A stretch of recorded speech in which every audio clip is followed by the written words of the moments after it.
नमस्कार साथियों, कैसे हैं आप लोग। मैं आप सभी का स्वागत करती हूं आपके अपने चैनल हिंदी भाषा देश की आशा पर। आज हम सीखने वाले हैं सीटेट के लिए सीडीपी, जिसमें आज का हमारा टॉपिक है बच्चा एक समस्या समाधान तथा एक वैज्ञानिक अन्वेषक के रूप में। मतलब बच्चा हमारा वैज्ञानिक है, इसी टॉपिक पे हमने आज का क्वेश्चन उठाया है।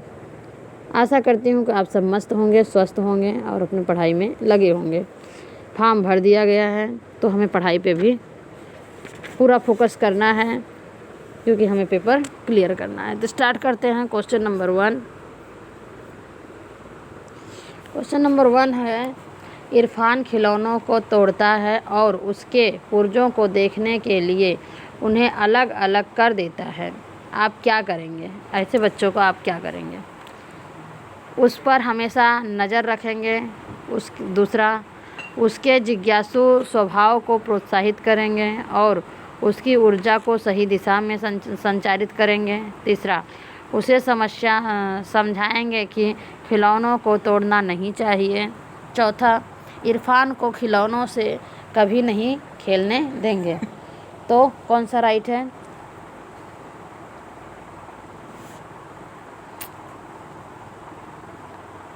ऑप्शन नंबर 2 राइट है। उसके जिज्ञासु स्वभाव को प्रोत्साहित करेंगे और उसकी ऊर्जा को सही दिशा में संचारित करेंगे। क्वेश्चन नंबर 2, कोई बच्चा अपने स्वभाव को अपने द्वारा निश्चित की गई सर्वोत्तम विधि का प्रयोग करता है। क्या है ये? समस्या समाधान के लिए, स्कूल छोड़कर भाग जाने के लिए, एक पक्षी चिंतन के लिए, उपरोक्त सभी। तो ऐसा तो हो नहीं सकता, उपरोक्त सभी होगा नहीं, क्योंकि स्कूल छोड़ के भागने का मतलब कुछ नहीं है। कोई बच्चा क्या कर रहा है? वो सर्वोत्तम विधि का प्रयोग कर रहा है। अब बच्चा अपने द्वारा निश्चित की गई, तो ये नंबर ए राइट है। समस्या समाधान के लिए करेगा। किसके लिए करेगा? समस्या समाधान के लिए। क्वेश्चन नंबर 3, चिंतन तथा तर्क का उद्देश्य है क्या है? समस्या को जटिल बनाना, संवेग को समाप्त करना, समस्या का समाधान करना, संज्ञान का अंत करना। Question number 3, option number 3 right है। समस्या का समाधान करना। हम चिंतन किस लिए करते हैं? संवेग को समाप्त करना थोड़ी है। संवेग को क्यों समाप्त करेंगे? हम संवेग को समाप्त कर देंगे तो उसकी सभी इच्छाएं, मतलब उसका कुछ बच्चे के अंदर कोई वही नहीं रह जाएगा। समस्या को जटिल बनाना, समस्या को जटिल बनाएंगे? ये भी गलत है। संज्ञान का अंत करना, संज्ञान को क्यों अंत करेंगे? तो बच्चे के अंदर सीखने, समझने, सोचने की क्षमता क्या रहेगी? इसलिए हमारा आंसर राइट है 3, समस्या का समाधान करना। क्वेश्चन नंबर 4, समस्या समाधान वह प्रतिमान है जिसमें तार्किक चिंतन निहित होता है। निम्न में से यह कथन किसका है? स्टेनले का है, स्किनर का है, पियाजे का है या पावलोव का है? किसका है? स्टेनले का है। क्वेश्चन नंबर 5, एक बालक द्वारा किसी समस्या का समाधान करने के लिए निम्न में से कौन सा गुण होना आवश्यक है? बच्चा ऐसा होना चाहिए जो समस्या का समाधान कर सके। इसके लिए बच्चे में क्या गुण होना चाहिए? नंबर 1, भाषा विकास। नंबर 2, स्वावलंबी। नंबर 3, बार बार प्रयास करने की आदत। नंबर 4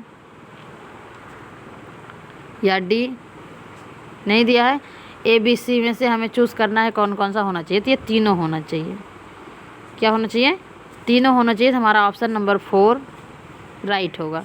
क्वेश्चन नंबर 6, किसी समस्या के संभावित समाधानों का परीक्षण कहाँ किया जाता है? समस्याओं के संभावित समाधानों का परीक्षण कहाँ किया जाता है? प्रयोगशाला में, कहीं पर भी, विद्यालय में या घर पर? क्वेश्चन नंबर 6, ऑप्शन नंबर 2, हम कहीं भी, हमें जहाँ पर समस्या होगी वहाँ पर हम उसका समाधान निकालेंगे। इसका कोई निश्चित स्थान थोड़ी है कि हम उस जगह पे जाएंगे तभी हम इसका समाधान ढूंढेंगे। क्वेश्चन नंबर 7, अपनी कक्षा का एक बच्चा किसी समस्या को समझने का प्रयास कर रहा है, आप उस बच्चे के विषय में क्या कहेंगे? नंबर 1, बच्चा सामान्य सोच वाला है। नंबर 2, बच्चे की बुद्धि लब्धि 70 से कम है। नंबर 3, बच्चे में वैज्ञानिक सोच का विकास हो रहा है। नंबर 4, बच्चे का मन पढ़ाई में न लगकर इधर उधर की बातों में लग रहा है। क्वेश्चन नंबर 7, इधर उधर की बातों मतलब ये तो सीधे ही गलत है। अगर बच्चा किसी समस्या का समाधान ढूंढ रहा है तो बहुत अच्छी बात है।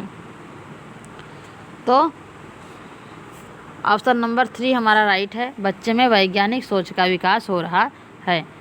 अब अगर 70 से कम है तो बच्चा इतना एक्टिव तो नहीं रहेगा। और क्या है, बच्चा सामान्य सोच वाला है। सामान्य सोच वाला रहेगा तो भी ऐसा कार्य नहीं कर पाएगा। तो हमारा ऑप्शन नंबर 3 राइट है, बाकी सब रॉन्ग है। नेक्स्ट क्वेश्चन देखेंगे, क्वेश्चन नंबर 8।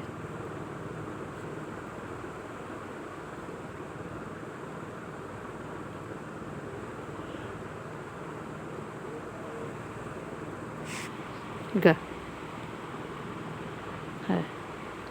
हाँ, क्वेश्चन नंबर 8।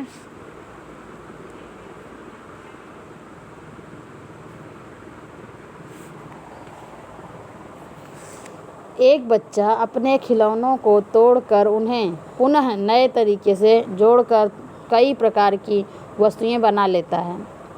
उस बालक के संदर्भ में आपकी राय क्या है? 1, उसे ऐसा करने से रोका जाना चाहिए ताकि उसका ध्यान पढ़ाई में लगे। गलत।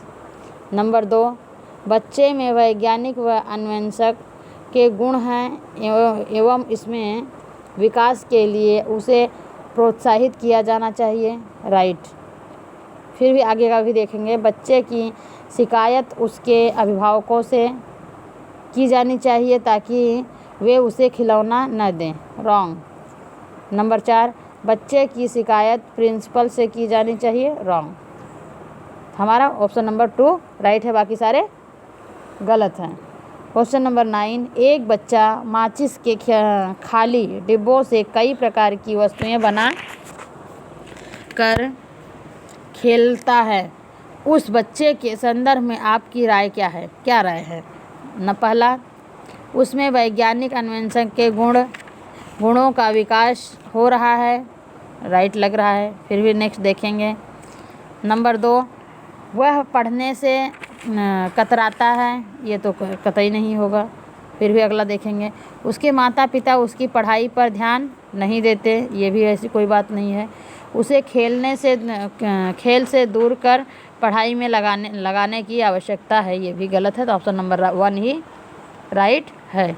क्वेश्चन नंबर 10, बालक में वैज्ञानिक अन्वेषण के गुणों का विकास क्यों किया जाता है? नंबर 1, उसे खिलौनों से दूर रखने के लिए, ऐसा कोई मतलब ही नहीं है। नंबर 2, उसमें वैज्ञानिक स्वभाव विकसित करने के लिए। राइट है। बाकी 2 ऑप्शन भी देख लेते हैं। उसे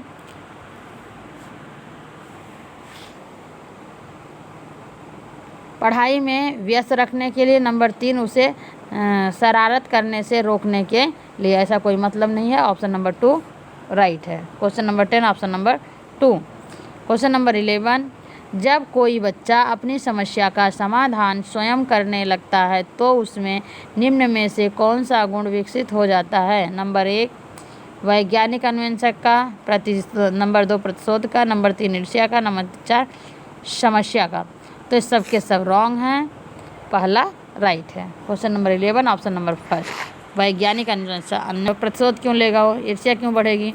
सब गलत है। तो ऑप्शन क्वेश्चन नंबर 12, बच्चे में वैज्ञानिक सोच का विकास करने के लिए आवश्यक घटक हैं। कौन से हैं? ए, बच्चों के समक्ष छोटी छोटी समस्याएं रखी जाएं।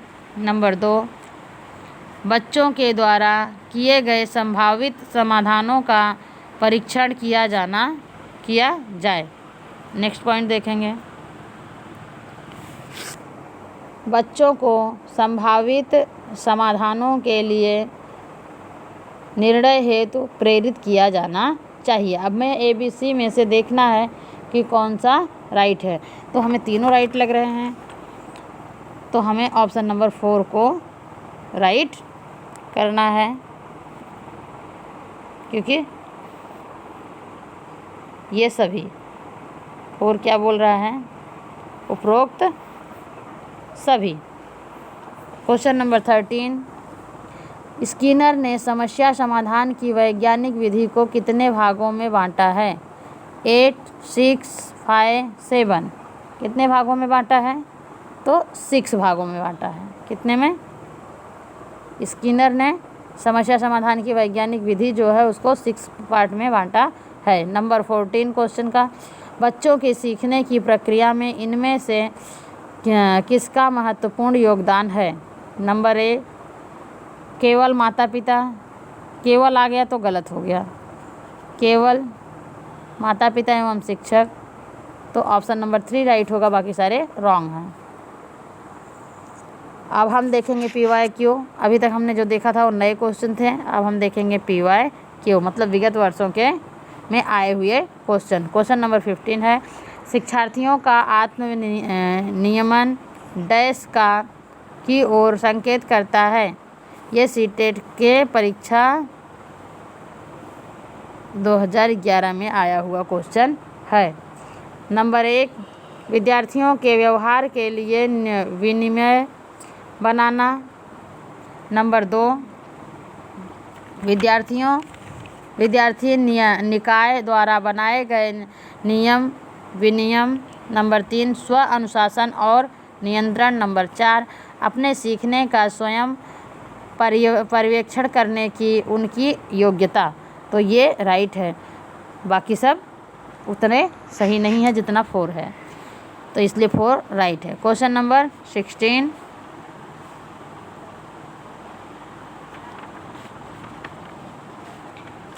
डैश के द्वारा निपुणता अभिविन्यास को प्रोत्साहित किया जा सकता है। नंबर 1, शिक्षार्थियों के व्यक्तिगत प्रयासों पर ध्यान केंद्रित करके। राइट लग रहा है, फिर भी सेकंड देखेंगे। शिक्षार्थियों की सफलता की परस्पर तुलना करके। तुलना करने जैसा कोई हमारे बच्चों में नहीं होना चाहिए, हमें बच्चों का कंपेयर कभी नहीं करना है। फिर भी तीसरा देखते हैं, गृह कार्य के रूप में बहुत अधिक अभ्यास सामग्री देना, ये भी गलत है। चौथा देखेंगे, अनपेक्षित परीक्षा लेकर, ये भी गलत है, तो ऑप्शन नंबर 1 ही राइट है। क्वेश्चन नंबर 17, समस्या समाधान प्रायः उन विद्यार्थियों में सफल है जहां, ये भी 14 में आया हुआ क्वेश्चन है। ऑप्शन देखते हैं। 1, केवल आगे तो इसको पढ़ने की ज़रूरत ही नहीं है, नहीं पढ़ेंगे। नेक्स्ट देखते हैं, अध्यापक केंद्रित शिक्षा शास्त्र प्रभावित। नेक्स्ट, परिवर्तनशील लचीली पाठ्यचर्या। नंबर 4, कक्षाओं में छात्रों का समूहीकरण उपलब्ध। समूह में बच्चे हर कार्य करते हैं। Question number 16, question number 16 option number 1 right है, बाकी सब रॉन्ग है। क्वेश्चन नंबर 17, वही तो पढ़ रही थी अभी। Question number 17 option number 3 right है, परिवर्तनशील लचीली पाठ्यचर्या, ये राइट है, बाकी सब रॉन्ग है। क्वेश्चन नंबर 18, व्याख्या अनुमान और अथवा नियंत्रण प्राकल्पना डैश के लक्ष्य हैं, ये भी 14 में आया हुआ क्वेश्चन है। पारंपरिक तर्कणा। नंबर 2, आगमनात्मक तर्कणा। नंबर 3, निगमनात्मक तर्कणा। नंबर 4, वैज्ञानिक पद्धति। Question number 18 option number 4 right है, क्योंकि वैज्ञानिक पद्धति सबसे बेस्ट। क्वेश्चन नंबर 19, किस प्रकार से एक अध्यापिका बच्चों को बेहतर समस्या समाधान कर्ता बनने में सहायता कर सकती है, ये भी 15 में आया हुआ क्वेश्चन है। ऑप्शन नंबर 1 देखेंगे, बच्चों को विविध प्रकार के समस्याओं का समाधान करने के मौके देना तथा उसका हल करते समय सहयोग देना, राइट। फिर भी दूसरा तीसरा भी चौथा भी देखेंगे। समस्याओं का समाधान करने के लिए वस्तु रूप में पुस्तक पुरस्कार देना ये ज़रूरी नहीं है। नंबर 3,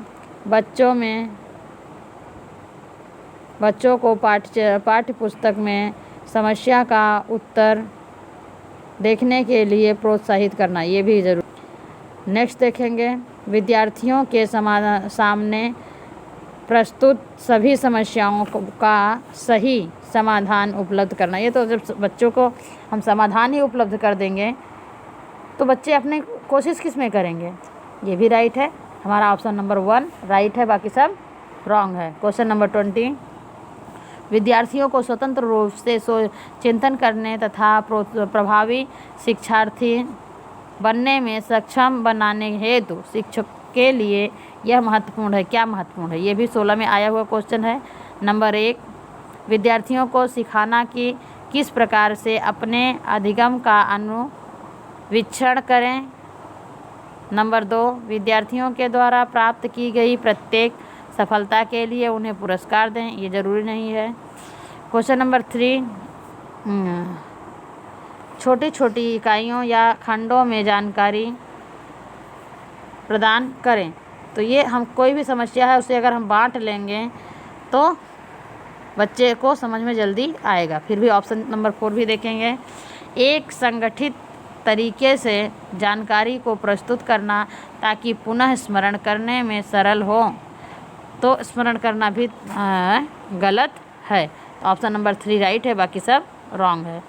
आज की वीडियो का हम लास्ट क्वेश्चन देखेंगे और ऐसे ही वीडियो और भी आपको मिलते रहे, इसके लिए हमारे चैनल को लाइक शेयर और सब्सक्राइब करें, जिससे मैं ऐसे ही वीडियो लाती रहूँ और आपके पढ़ाई चलती रहे और आपको नोटिफिकेशन मिलता रहे। क्वेश्चन नंबर 21, यदि कोई शिक्षिका चाहे कि उसके विद्यार्थी समस्या समाधान कौशल प्राप्त कर लें तो विद्यार्थी को ऐसे क्रियाकलापों में लगाना चाहिए जिनमें हो, ये भी 16 में आया हुआ क्वेश्चन है। नंबर 1, प्रत्यास्मरण रटना और समझना रॉन्ग है। दूसरा देखेंगे, बहुविकल्पी प्रश्नों वाले स्तरीकृत कार्य पत्रक। फिर भी अगला देखेंगे, ड्रिल और अभ्यास। नंबर 4, पूछना, तर्क करना और निर्णय लेना। नंबर 4 राइट है, बाकी सब रॉन्ग है। इस वीडियो को हम यहीं पर समाप्त करते हैं। नेक्स्ट वीडियो जल्दी ही लेकर आएंगे। आप हमारे चैनल को सब्सक्राइब करें और बेल आइकन को दबा के रखें, जिससे आपको नोटिफिकेशन मिलता रहेगा। धन्यवाद।